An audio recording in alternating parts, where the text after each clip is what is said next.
What is going on, you beautiful bastards? It is 10:37 p.m. Eastern Standard Time. That means only one thing, that Jukebox Trivia is live with a sort of impromptu additional playlist. We are supposed to have the championship match, but a competitor had to call it sick, so we are postponing it till next week. So this was a playlist that we were supposed to do way back in August, but due to scheduling and life just finding a way, we are now doing it in October. It's actually the first show of Orchestral October, and what better band to do orchestral than Foo Fighters? And I'm joined today by fellow Foo Fighter fanatic, Jim Green. Jim, how are we doing today? I'm doing awesome. I am watching a victory in fantasy football over some loser team called like the Black Lanterns or something.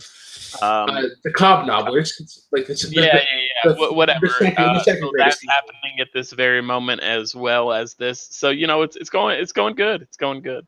Yeah. So because it's only Jim and I, we are gonna do the standard top 10 genre combat notes format. Normally we do like the nominations and that whatnot, but it'd be pretty boring to be like, I nominate this song, it gets on the list. Perfect. So it's like it's really boring. So we'll do the so we each have our own individual top 10s, and then what we'll do is Jim starts with his bottom 3, I'll do my bottom 3, then he does his 4, then I do my next 4. Then for our top 3, we'll trade one apiece.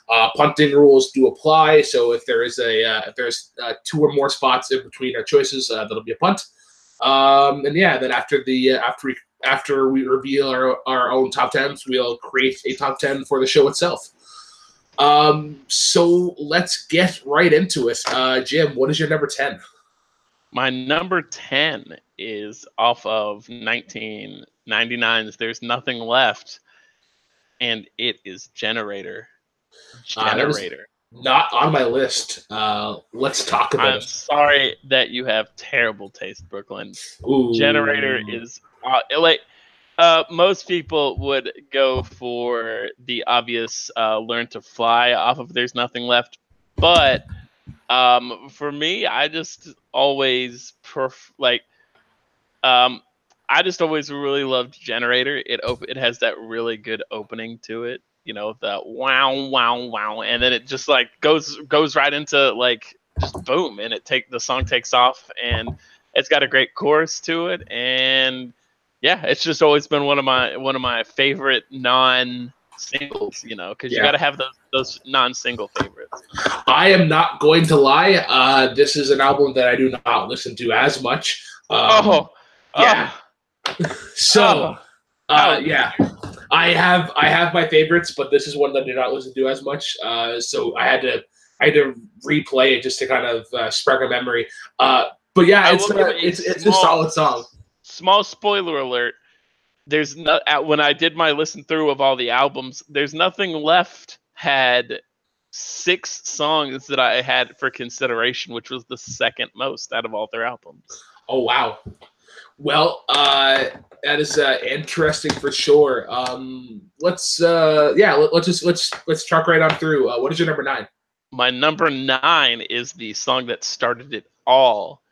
And it's the lead single off of Echo Silence, Patience, and Grace. And it was one of the first Foo Fighters songs I remember hearing and being like, this music is different now. And it's The Pretender. This is actually just shy of my list. Oh, The Pretenders. It's a great song. Yeah, it just kicks your ass from right from the beginning. Just a fantastic. And it takes that dial and just turns it ever so slightly, and how it progresses from the solo guitar, and then it stops kind of at the bridge, and then it builds right back up, and it goes even harder than it normally does. But I have to agree with Jim. This is one of the first ones that I heard of the Foo Fighters, and then I got into them got into them then, and then I explored their backlog, and I followed them ever since. But yeah, Pretender is actually number 11 on my list, so it's just shy. It was on there, and then I had to reconvene some newer stuff. And of course, it has one of the best Screaming Daves in it. Yes. And you can never deny Screaming Dave. No, Screaming Dave gets the hearts going for sure. So what is your number 8 then? My number 8 is a deep cut off of 1997's The Color and Shape. And when asked about the title of the song, Dave simply said, I knew a kid named Johnny Park growing up, and I was just like, how cool would it be to have a song just called like, Hey, Johnny Park? And so, yeah, Hey, Johnny Park is my number 8. And just because the beginning of the song, you know, it just comes in with that drums, dun, dun, dun, dun, dun, dun, dun, dun, and then it goes into a just like a killer riff. And this was like when Dave, like, this was still, even though he had bandmates, this was still just Dave writing everything, where he still writes almost everything now, but he wrote everything back then. So yeah, it's just one of my favorites. Another one of my ones where it's like, this is my favorite. It's like a deep cut, and it's just and it's a song that, you know, has different pacing to it, and I love it. This is actually one that I forgot about. Like when I was scrolling through like their discography, I'm like, I know like the song comes up quite a bit, but it's like it takes me a while for it to like put the music to the song name, because to be honest, my mind has been kind of bumbled with Billy Joel and ABBA, just listening to those. So it's like I had to reorganize my filing cabinets. But yeah, it is great. It has a really super catchy riff. I wish I could talk more about the song, but I don't really know the lyrics that well. Coming, I'll take you under. Beautiful bruises color. Okay, everything fades in time. It's true. Yeah. So now we go to my number 10, and then this is a song that we mentioned earlier, and that is "Learn to Fly." Of course. I was torn between this one and Pretender for my number 10, but "Learn to Fly" is pretty well an anthem for like late 90s, early 2000s kids. I mean, like you think about that group in Italy, there's like 1,000 of them singing "Learn to Fly," and it's just like it's simple, but they perfect that simplicity so well. Well, and also, it's simple because this is at the time after Pat had started his long break, and this was a trio. This was a trio album of just Taylor Hawkins, Dave Grohl, and Nate Mendel. So. That's why some of the songs on "There's Nothing Left" are more simple.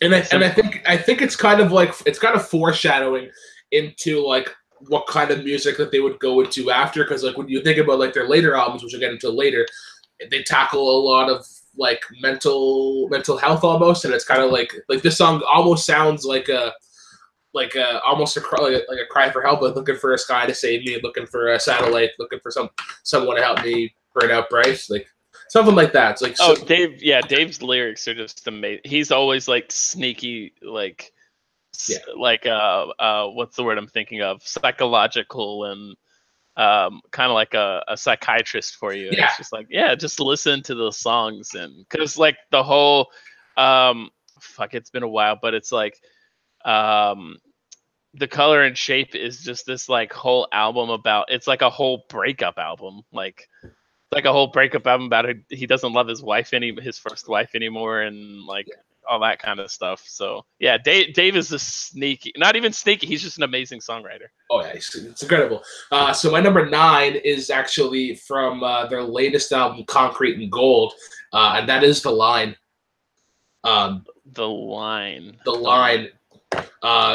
It would sound similar. Like I originally had Saint Cecilia, the title track, from their EP on this list, but then I heard this song and I'm like, this sounds like a better version of Saint Cecilia. Just how they like that the riff especially in the beginning, and just how the lyrics sort of flow in the verse.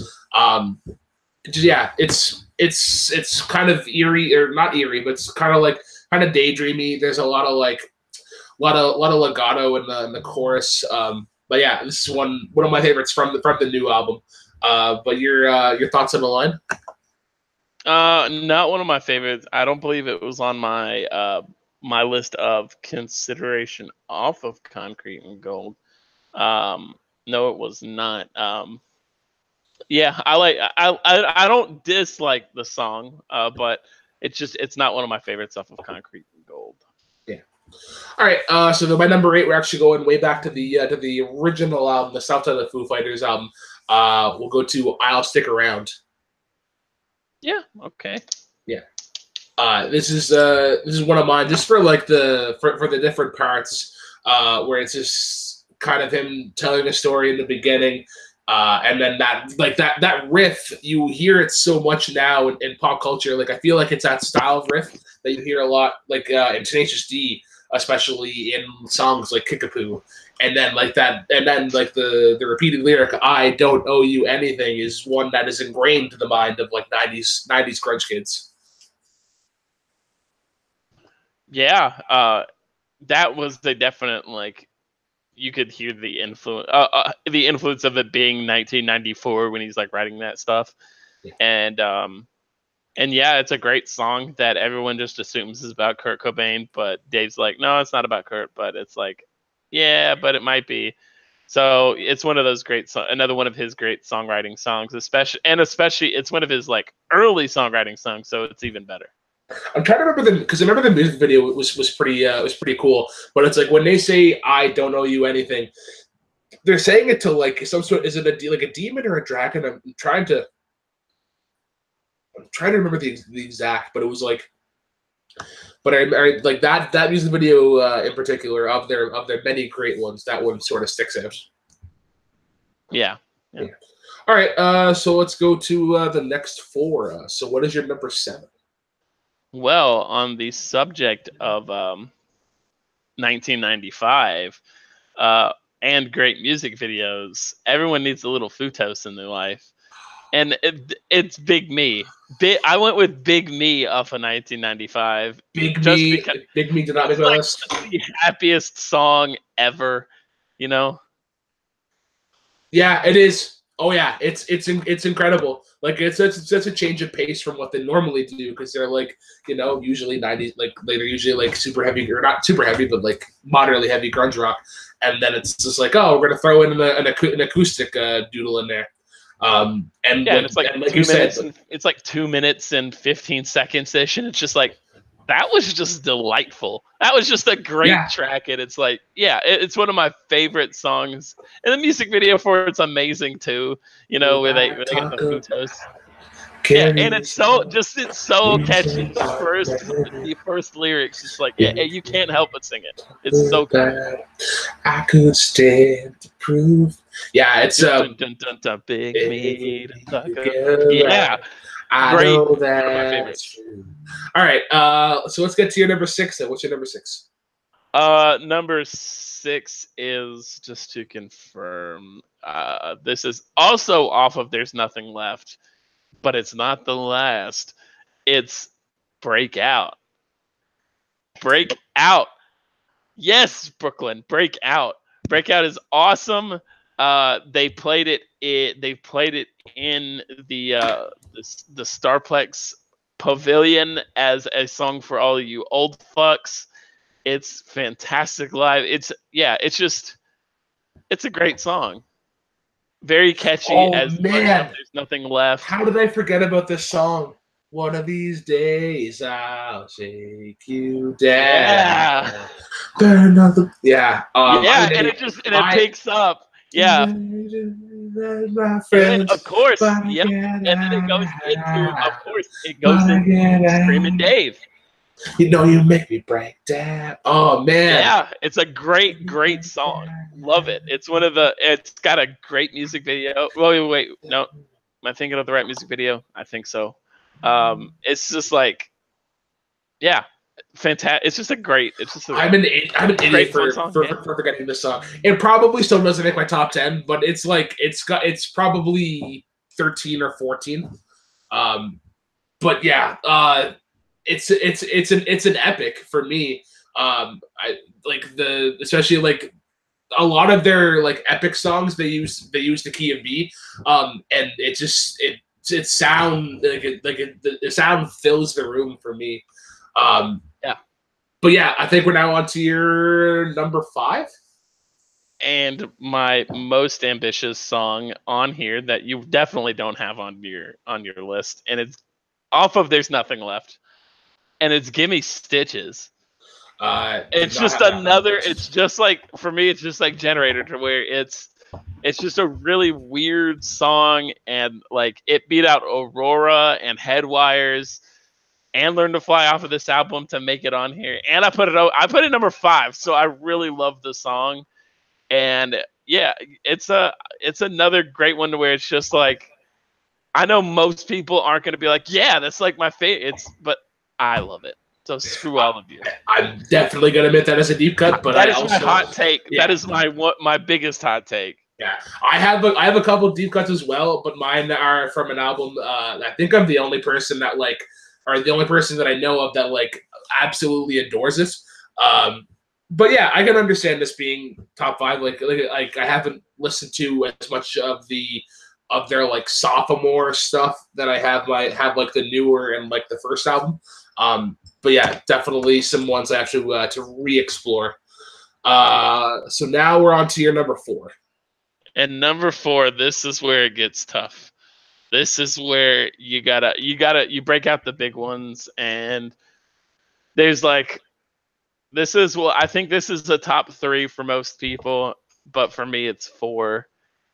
It's off of 2001, One by One. It's Times Like These. Times like these. Did not make my list. You're just being a hot take artist right now. You're being a little Ryan Permisson a little bit. I don't know. I considered it, and I'm like, Times Like These is so good. It's great. Bass.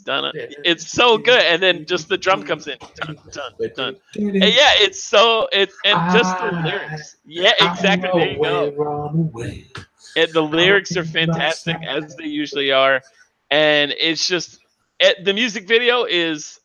I'm pretty sure this is the one where it's got the like psychedelic coloring and like really cheesy 2001 graphics, and it's like it looks almost like a Red Hot focuses on the song. It's kind of it's just completely focuses on the song, and that's what just makes it like one of my favorites. It's so good. Oh, it's a great song, and I think it's like, what's like the most middling Foo Fighters song gonna be? Like Times Like These, like that's the best way to sort of describe their sound. I certainly enjoy it. It ranked number 14 on my list. But yeah, I have a little more attachment to 13 other songs. Of course. All right, so now we get into one of my deep cuts. We're going to my number 7, and this is off of the greatest album from the Foo Fighters, Sonic Highways. Oh my God! No, you did not just say that. I did just say that. I will stand by that. I love Sonic Highways. This is the 2-parter. What Did I Do / God As My Witness. The song that they recorded in Nashville. Yep. Into my mouth. No. This is What Did I Do to Deserve You / God Is My Witness is the one that they recorded at Austin City Limits in Austin, because Congregation is the one in Nashville. Yeah. Congregation is fine. Like it and like Congregation's for me is kind of simple. But this one here, just the changes in tempo and the way it builds and how this album essentially is an answer to Wasting Light, because I know Evan DeGraff, who was supposed to be on here, Malcolm, you shut your whore mouth. He supposedly he just popped in to say that he doesn't like Foo Fighters at all. So Malcolm, you can join Caleb Coho with the Losers Club, and how you guys don't enjoy Foo Fighters is beyond me. but yeah, like I was saying, I find this song is the prime example of why this is a response to Wasting Light, where like Wasting Light is a huge album of mental health. Like if Evan McGrath was on here, he'd bring that point forward to the cows come home. But I find this is the answer, and where it's like you're finding yourself and like sort of embracing what it is that you are. But anything to add about this song? I love this song. It probably gets pushed down a little bit for me because bad breakup during this album. So like, I was super emotional listening to this album, and it was like, and I was in college and I was young, and it's like, yeah. It's like, we're gonna not like this album as much anymore. So, as one tends to do. No, I got this album whenever my brother was going to school in the neighboring province, so it was often like a 3-hour drive, and it's like, oh, let's listen to this album on repeat. All right, so now we get to my number 6, and this is my favorite track from Concrete and Gold. I imagine it is yours as well, Jim. Run. Run. Ooh. It's definitely the heaviest song off of Concrete and Gold. I remember when they were like, "Oh yeah, Concrete and Gold is coming out," and like, here's their first single, and then me and a buddy of mine from work who is a diehard Foo Fighters fan, he's like, "Oh, cool! They're going back to their old routine, like really heavy, like a lot of Dave screaming, and just like the arrangement in this song is crazy. Like for me, it gives me chills, and it reminds me of like." Almost like a James Bond theme, how it just sort of it has that sort of progression, and it has a very similar chord progression and chord style. And this is actually why I want Dave Grohl to have some sort of participation in a James Bond theme. I think he'd just rock it right out of the park. Sure. I've never seen a James Bond movie, so yeah, sure to all that second part that you said about James Bond. But I do like Run. It's probably my second. I really like Disguise the Neighborhood, but I can't attach it to Disguise the Neighborhood. Yeah, yeah, it'd probably be my second one off of the new album, off of the newest album. But, All right, so now we'll go to my number 5, which is Monkey Wrench. Okay, yeah. Monkey Wrench is a tough cut. Monkey Wrench has, oh my god, I might have like messed up my throat. I have had some throat problems, and kind of I remember it kind of started a few weeks ago when I tried to do the scream. I tried to do the scream the whole part. Last name before I quit. Dave apparently did that in all one take when he did it. And oh wow. Yeah, so every time you hear the song, you gotta try it. You gotta try it every time. You have to. I think is you gotta breathe in super big, and then you gotta like still try to breathe in while you scream, and it's tough. It's tough, but man, yeah, that's a great one. Now, see, I was actually torn when I was making my list. I was torn between this one and A Matter of Time from Wasting Light. Because I find A Matter of Time, just the way that it's structured, is sort of like a spiritual successor to Monkey Wrench. Yeah, because they're designed very similarly. But yeah, Monkey Wrench is like it's the one. It's very similar to another song on my list where it's like it just instantly like gets you going. Like it gives you this boost of energy, and I think that's what Foo Fighters are what they're best at is just giving you energy that you didn't know that you had. Mm-hmm. All right, so now we'll go to my number 4, and this is this might be controversial. I'm not sure. My number 4 is Everlong. Oh, controversial. Controversial? Is that a punt? Yes. All right, so that is a punt. So now we go to our 3s, and we'll go one apiece. So what is your number 3? I've got another confession to make. Uh-oh. I'm no fool. You know, everyone's got the chains to break, Yeah. holding you. Were you born to resist or be abused? You know, is someone getting the best of you? The best of you is my number 3. Did It's not make my just list. it's just a beautiful song. Yeah. It's just it's when it's just like it's a big song. It's just such a big song, and yeah, that's all I gotta say. It's Best of you. yeah, it Great. takes the like the textbook characteristics of the Foo Fighters, where it's this epic, and it talks about like overcoming struggles, and just kind of like embracing yourself, like we talked about before. And then how the chorus almost comes off as repetitive, but then they fix that towards the end, where they take that same sort of lyrical flow. It's like, as someone taking the pain, it's real. The pain you feel, the trust you must confess. As someone getting the best of you. It's a great song. Yeah, there's 4 others. I'm really curious to see how our top 3 pan out, because I feel like they're going to be very different. Probably. Wow. Yeah, because like my number 1, I'm pretty sure being you have pinky it out on. Paul right now. What was that? You're being pinky out Paul Oyama. Yeah, I am.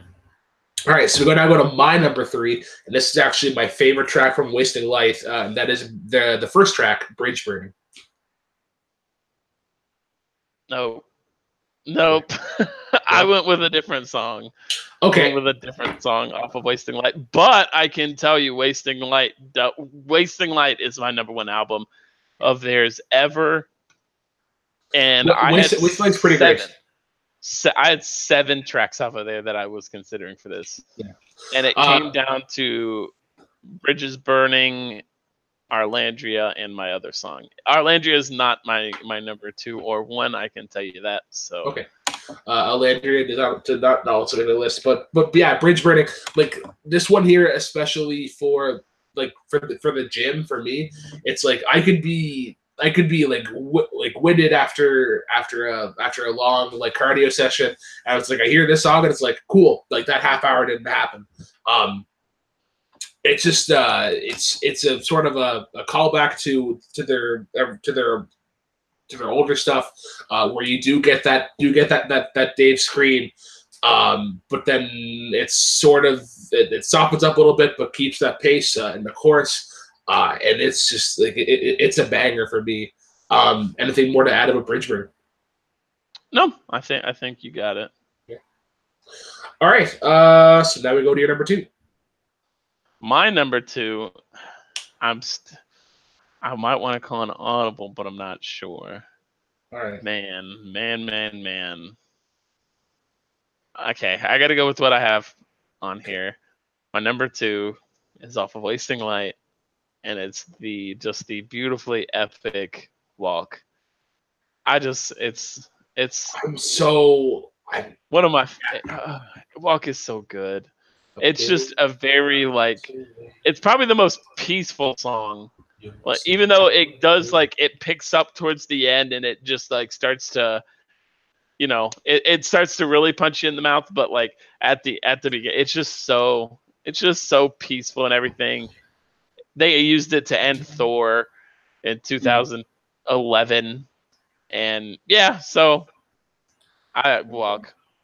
Yeah, I think for me, why this isn't on my list is more so because it's just overplayed, or I found it overplayed whenever the album came out. That's kind of I get that, because that's kind of what went into Learn to Fly for me. Yeah, I feel like Learn to Fly is their most played. Yeah, I would definitely agree. Probably that or Times Like These is getting close to being one of their most played songs, just over on, because I know I radio's free when I probably way different, because Texas and Eastern Canada, because we actually, to sort of sidetrack a little bit, I think that there's a Canadian bylaw that we have, or there's a Canadian radio law where it's at least 10% of music played every hour has to be by Canadian artists. So you get a lot of like, oh, we're gonna play Rush and we're gonna play like Bachman Turner Yeah, we don't have Overdrive. stupid shit like that. We're gonna play Bryan Adams. So we don't get enough. We don't get enough like great American stuff. Like we get some, but I find it just repetitive. That's the price yeah, you pay for free healthcare. yeah, yeah. But this is another one where it has that great build, like to keep alive a moment at a time. At first, a whisper to a riot. I'm on my knees. I'm praying for a sign forever, forever. I never want to die. I wish Evan was here because Evan is another fanatic of this album, and I think this is also his favorite song from Wasting Life. This is actually and Evan has fantastic taste. I mean. We have to work on him for some stuff. But yeah, this is also the last track. So it's interesting how I have the first track from Wasting Life on my top 10, and you have the last track from Wasting Life on your top 10. So now we go to my number 2, and this is my other deep cut. This is also from Sonic Highways. This is kind of cheating. You're doing because it like plays into the next one. So you're doing like the 15 minute like what's the first part of it called? Subterranean into I Am River. Yeah, I have those, but like of those two, Subterranean is my favorite. But it's just like part of what I love with Subterranean is how it builds into I Am a River. The problem that I have with I Am a River, I find it takes a little long to get there. That melodic interlude takes a little too long. But Subterranean for me is so eerie, like nothing left within. I'm in blind, hell and back again, Subterranean, but the truth is so unkind. What do you know? Oh no. It's a risk that Foo Fighters took with this song, because I don't think they don't really go this neck of the woods. Sort of technical, and I think they hit it out of the park. And then like we mentioned, like I Am a River is sort of a great way to cap off the album, as it's got some gospel-ish sort of like Christian rock elements where it's just like proclaiming, a lot of preaching. I find, which sort of attaches to me just because of like my background of just playing in churches as a kid. But Jim, your thoughts on Subterranean / I Am a River? I like it when I can listen to like both of them back to back and type of thing. But most of the time, I just don't listen to Sonic Highways that much anymore. So. Yeah. I like them, but I haven't heard them together in a long while.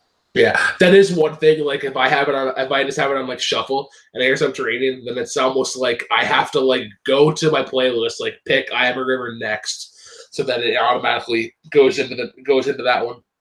So it's super annoying. So that's concerning because I could have swore that my number 1 was going to be on your list, but it is not. So. Your number 1 then has to be Everlong. It is Everlong because it is the number 1 song, because it's the song. It's just the song. It's almost the perfect song. It's just so good. It's just everything about it is from the it's about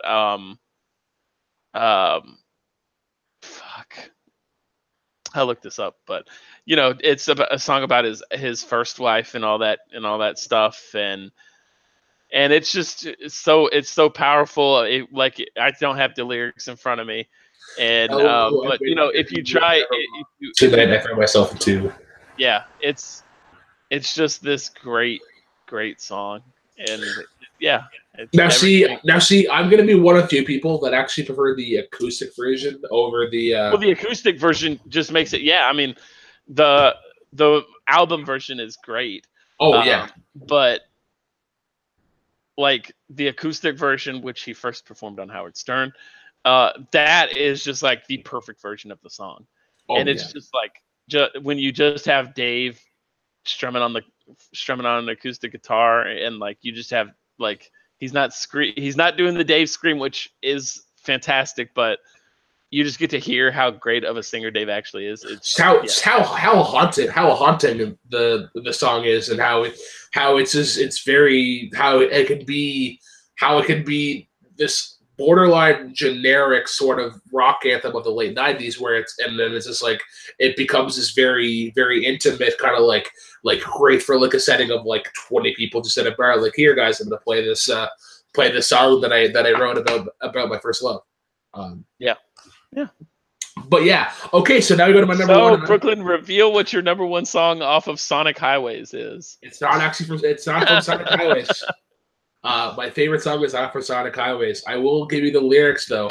All my life I've been searching for something. Something ever comes, but it leads to nothing. Did you pick the pussy eating song? Hey, don't let it go to waste. Song about eating. I love it, but I hate the taste. Yeah, I oh love my this song. God, Brooklyn, Suzanne must be very happy being married to you. Yeah, I love this song not only because of the outro, just how they build up to that, but if you watch one of the documentaries, I forget who in particular, but they talk about how they could be having like one of the worst fucking shows ever. Like they could just be like bombing every song, but then they get to All My Life and they're like, all right, this is where we kind of kick things into gear, and that's sort of the turning point for them. So that speaks volumes to me. Where it's like, if this is the song that gets that turns things around for them, then this is perfection for me, more so than Everlong. But your thoughts on All My Life? It is it's hands down the best song about that subject that has ever been written. Yeah. Oh yeah. All right. So before we get to before we do the show's top 10 itself, what are your honorable mentions? Oh my God! Do you really want to know? We'll just say like your next 10. That's okay. What I have. Let's see. I have Alone and Easy Target for All the Cows. You See You off of Color and Shape. Aurora off of There's Nothing Left. Halo, Lonely As You, and Overdrive off of One by One. And then just basically most of Wasting Light. A Matter of Time, Back and Forth, These Days, Rope. And then the songs I had for Concrete and Gold, I had Make It Right and The Sky's the Neighborhood. And then Sunday Rain. I just really liked, that's a Taylor Hawkins singing song, and Taylor Hawkins doesn't sing enough. He's got a great voice. He does. So my honorable mentions, for number 20, I had In the Clear, another Sonic Highways hit. Then I had What If I Do. Then I had Walking After You. There's like their slower songs are fucking unreal. Then I had Summer's End from Echo, Silence, Patience, and Grace. Then I had Better Off from Wasting Light. Then I had Another Round, Times Like These, A Matter of Time, Long Road to Ruin, which was originally on my 10, but then I had to take it off. So I was like, I need to get something on here from Echo, Silence, Patience, and Grace. And then there's like, I went through my list and I'm like, I can't get that album on here at all. I'll write, and I guess you'll do the little bangity bang. So I guess number 1 has to be Everlong. Yes. And then we have no commonality at all. Yeah. Okay. That's the only one that matters. So Everlong's number 1 goes by default. Wow. Okay. Yeah. So we're gonna scrap that idea because it's literally like I think our lists are diverse enough, but I'm glad that we have at least one commonality, and that Everlong has to be in our top 10 list. but yeah, to run through my 10 right quick. Number 10 is Learn to Fly. Number 10 is the line. Or sorry, number 10 is Learn to Fly. Number 9 is The Line. Number 8 is I'll Stick Around. Number 7 is What Did I Do / God Is My Witness. Number 6 is Run. Number 5 is Monkey Wrench. Number 4 is Everlong. Number 3 is Bridge Burning. And number 2 is Subterranean / I Am a River. And number 1 is All My Life. And my top 10 is Generator number 10, The Pretender number 9, 8 is Hey Jenny Park, 7 is Big Me, 6 is Breakout, 5 is Give Me Stitches, 4 is Times Like These, 3 is Best of You, 2 is Walk, and number 1 is Everlong. All right, well, that is our list. We actually did pretty good for time, 45 minutes, which is not bad. Very clean. Yeah, we did not banter quite a bit. Yeah, I mean, we didn't have to argue really anything. No. Which would, if we had some similar songs, we would have probably went another half hour of trying to make this into an actual top 10. Yeah, there would have definitely been some. Some arguing and coin tossing for sure. But we're gonna wrap it up there. It's a great short sweet show. I want to thank Jim Green for coming on, a fellow Foo fanatic. Where can the cool kids of the world find you? Oh, plugs. I love plugs. Plugs. You can find me in Multiplex. I do a lot in Multiplex. Just go Multiplex on Facebook, and I'm in there. They closed that thing. And I co-hosted the Trivia Schmodown with Matthew Rosa recently, so you can find me on that coming soon whenever lovely Chris Clark posts that. So yeah, those are the places. Yeah, I don't have a Twitter in which I talk about movies. I just usually tweet random things at sports talking heads like Doug Gottlieb and Colin Cowherd. Yeah. Colin Cowherd is quite the guy to follow. I'm the Black-Hearted Brooklyn Vale. You can find me right here at Day 3 Productions, running not one but 2 shows. On Monday we do Jukebox trivia, various trivia debates, countdowns like this one here. Next week we are going to do the championship match, pending everybody is healthy and well and nothing comes up. And then you can find me on Thursdays, late night with Take 3. We go live at 8:30 p.m. Eastern every single Thursday, but it's never on time.